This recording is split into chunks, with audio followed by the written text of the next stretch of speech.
bendecido día, mis hermanos y hermanas. Es un gusto para mí estar con ustedes en este su programa devocional. Buenos días, Señor.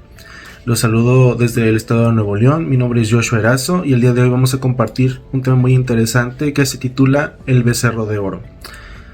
Quiero invitarlos a que se suscriban al canal si no están suscritos y a que activen la campanita para que reciban todas las notificaciones, ya que sabemos que estos devocionales serán de bendición para ustedes y las personas que les rodean. Bueno, hermanos, quiero invitarles a que me acompañen en sus Biblias a la lectura que se encuentra en el libro de Primero de Reyes, capítulo 12, versículos del 25 al 33. Y le voy a dar lectura, así dice la palabra del Señor. Entonces reedificó Jeroboam a Siquem en el monte de Efraín y habitó en ella, y saliendo de allí reedificó a Penuel. Y dijo Jeroboam en su corazón: ahora se volverá el reino a la casa de David, si este pueblo se hubiera ofrecido sacrificios en la casa de Jehová en Jerusalén. Porque el corazón de este pueblo se volverá a su señor Roboam, rey de Judá, y me matarán a mí, y se volverán a Roboam, rey de Judá.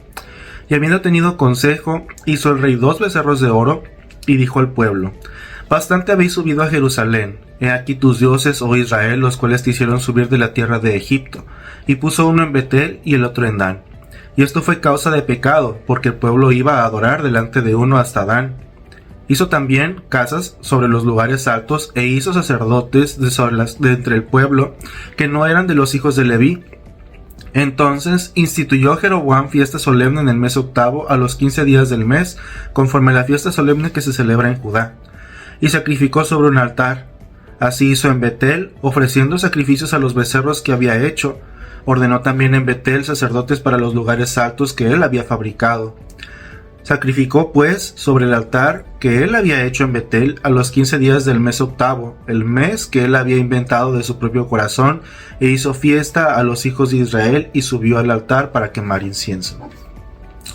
Vemos aquí una historia muy interesante, y para darles un poquito de contexto, Roboam era hijo de Salomón. Salomón era hijo de David, quien fue rey de Israel y quien gobernó con justicia. Es aquel pastor de quien el Señor expresa que tiene un corazón conforme al suyo, y Salomón recibe el reino de manos de su padre David, con las instrucciones de que construya el templo para el Señor en Jerusalén, de manera que Salomón hace ese mandato por parte de Dios, construye el templo, y fue uno de los templos más espléndidos y más majestuosos que tuvo Israel.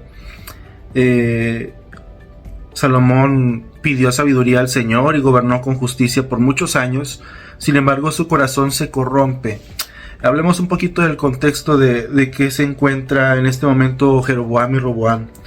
Al momento de corromperse, Salomón permite que la idolatría ingrese a Israel, y por consecuencia comienzan a construir altares en Israel para dioses paganos.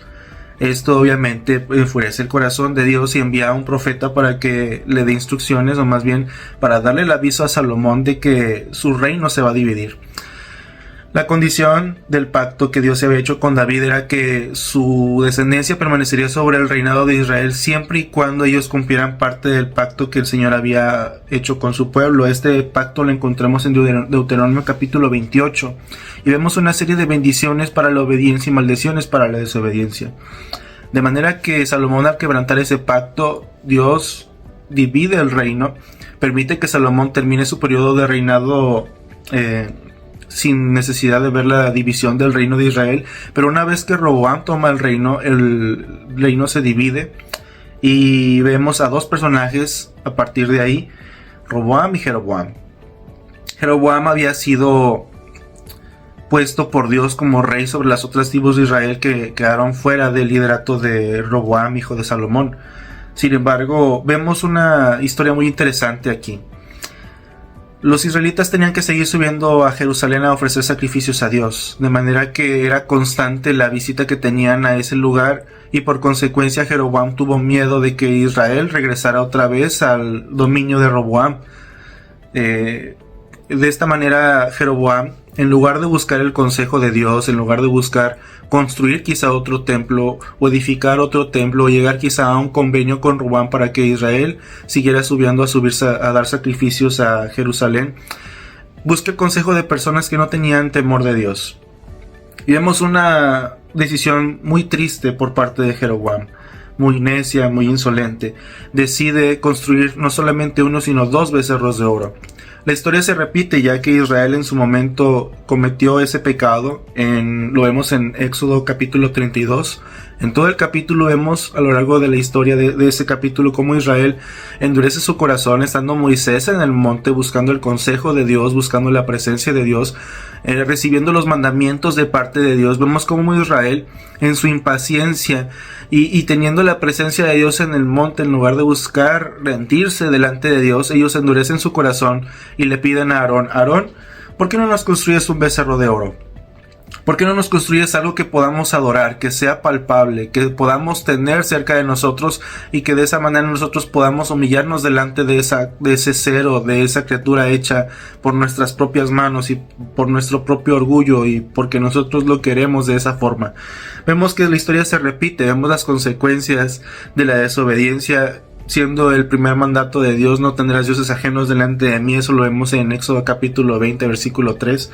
Vemos cómo el pueblo endurece su corazón y le piden a Aarón, la persona que Dios iba a instituir más adelante para el sacerdocio, le piden a este hombre que ofrezca un sacrificio y que no solamente cree un becerro de oro, sino que de esa manera ellos estaban proyectando ese Dios que tenían en su corazón y esa cultura muy arraigada que tenían de Egipto, y la proyectan y la ven reflejada en un becerro de oro.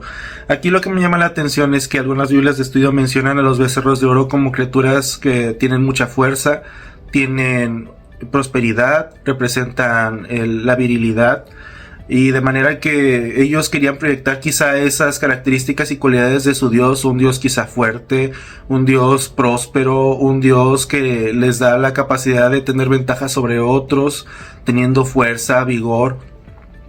Y vemos esta historia muy triste, que Jeroboam, en lugar de buscar consultar a Dios, de buscar la presencia de Dios, de buscar acercarse a Dios con un corazón humilde y reconocer que hay un pequeño detalle y que Israel sigue subiendo a Jerusalén para ofrecer sacrificios, y que esto puede quizá causar división en su reino, él endurece su corazón y busca consejo de personas que no tienen temor de Dios. Dios aborrece la idolatría en todas sus formas. En el tiempo actual quizá nosotros no construimos un becerro de oro, o quizás sí, como lo vimos en los Juegos Olímpicos 2024 en Francia. Quizá nuestro becerro de oro no es físico o literal o gráfico como lo podemos ver representado quizá en los Juegos Olímpicos. Sin embargo, puede que en nuestra vida haya muchos becerros de oro. Quizá alguno de ellos sea la televisión, quizá alguno de ellos sea el dinero, el trabajo. Son becerros que nosotros fabricamos de acuerdo a nuestro propio deseo, a lo que hay en nuestro corazón. Dios no tiene sustituto, y es algo que tenemos que tener muy en claro. Dios no busca que nosotros proyectemos su imagen en las cosas que nosotros vemos a nuestro alrededor. Romanos capítulo 1 lo deja muy claro. Dice que los hombres endurecieron su corazón y por causa de ello ellos buscaron reflejar o proyectar a un Dios a la imagen y semejanza del hombre o de las bestias o de los animales. Dios no busca eso para nosotros. Dios quiere tener una relación íntima con nosotros. En el libro de Hebreos podemos ver que Dios dice: acerquémonos confiadamente ante el trono de la gracia. Dios está disponible para todas las personas que quieren acercarse a Él. No tenemos que proyectar su imagen, ni tenemos que tener una gráfica de cómo puede ser Dios. Dios no tiene una imagen visible. Él es el Dios invisible en el cual nosotros creemos, y su única imagen que nosotros podemos concebir o que nosotros podemos presenciar la veremos en Jesucristo cuando estemos nosotros en su gloria. Yo te quiero invitar, amado hermano y hermana, a que reflexiones en esta palabra, en esta meditación y en estos pasajes, y si puedes leer los pasajes anteriores, te invito a que lo hagas. Te invito a que medites acerca de esto en tu corazón y analices dentro de ti cuáles son los becerros de oro que hay en tu vida. ¿Estás levantando algo por encima de Dios? ¿Hay algo que tiene más importancia para ti que Dios? ¿Hay algo que pese más que la presencia de Dios en tu vida? Si es así, yo te invito a que reflexiones, a que hagas una introspección, a que analices qué hay dentro de ti y busques la presencia de Dios por encima de todas las cosas. El apóstol Pedro reconoce esa deidad y eso absoluto de Dios, y se humilla delante de Dios, y cuando Jesús pregunta que ustedes también se van a ir, Pedro reconoce y le dice: ¿a quién iremos, Señor? Solo tú tienes palabras de vida eterna. No hay nadie más, No hay otro nombre bajo el cielo dado a los hombres en el cual nosotros podamos ser salvos. Jesucristo es la respuesta para nuestra salvación. Su sacrificio en la cruz es la respuesta a nuestra salvación. No permitamos que los becerros de oro tomen lugar en nuestras vidas y no permitamos que la idolatría, en cualquiera de sus formas, tome el lugar de Dios en nuestros corazones. Ahorita vemos mucha rebeldía, mucha indiferencia hacia Dios, mucha ira en contra de Dios. Estamos creciendo en una generación que no tiene respeto hacia Dios, que no tiene temor de Dios, y nosotros como cristianos somos la luz en medio de la oscuridad, y nuestra luz debe estar visible a la vista de todos, y nuestra devoción a Dios debe ser visible. No debemos enojarnos y debemos contender con aquellas personas que buscan burlarse de Dios o ofender a Dios. Tenemos que orar por ellas y tenemos que enseñarles cómo es que se tiene que hacer la verdadera oración y la verdadera devoción a Dios. Dice Jesús en Juan capítulo 4 que los verdaderos adoradores adorarán al Padre en espíritu y en verdad, porque el Padre tales adoradores busca que le adoren. Entonces, reflexionemos en esto, hermanos, y pidámosle a Dios que nos dé la capacidad de poder reflejar su reino en la tierra, en cualquier parte donde nosotros nos encontremos, en el trabajo, en nuestra escuela, con nuestros amigos, con nuestros familiares, que podamos ser una luz en medio de la oscuridad y que podamos reflejar el amor de Cristo y que podamos derribar todos esos becerros de oro que la gente ha levantado, que nosotros mismos hemos erguido en nuestro corazón. Vamos a orar y vamos a pedir al Señor que nos ayude a tener este tiempo y este día de manera que podamos reflejar el amor y la gracia de Cristo en nuestras vidas. Vamos a orar, hermanos. Querido Señor, te damos muchas gracias. Queremos pedirte perdón si hemos levantado becerros, Señor, en nuestra vida. Cosas, Señor, y actitudes y aspiraciones que se pongan por encima de ti, Señor, te pedimos perdón. Te pedimos que nos ayudes, Señor, a reflejar tu amor, tu misericordia, tu gracia, y que podamos compartir con aquellas personas que no te conocen, Señor. Que tu amor se refleje en nuestras vidas de manera que ellos puedan ser alcanzados por ese amor, Señor. Así como tú nos alcanzaste a nosotros, que ellos puedan ser alcanzados y que sus corazones puedan ser transformados. Te agradecemos infinitamente por tu amor y por tu misericordia y te pedimos de todo corazón que tú guardes nuestras vidas y que tú guardes las vidas de aquellos, Señor, que han de estar listos para recibir tu palabra y que han de recibir una transformación en sus corazones. Ponemos este día en tus manos y te agradecemos profundamente, Señor, por todo lo bueno que tú haces y por todo lo bueno que tú harás. En el nombre de Cristo y del Espíritu Santo. Amén. Bueno, hermanos, si no están suscritos, les invito nuevamente a que se suscriban al canal y que activen la campanita para que reciban todas las notificaciones una vez que se suban los videos, para que ustedes sean bendecidos en abundancia y también las personas que les rodean. Espero que tengan un excelente día y les mando un fuerte abrazo. Bendiciones.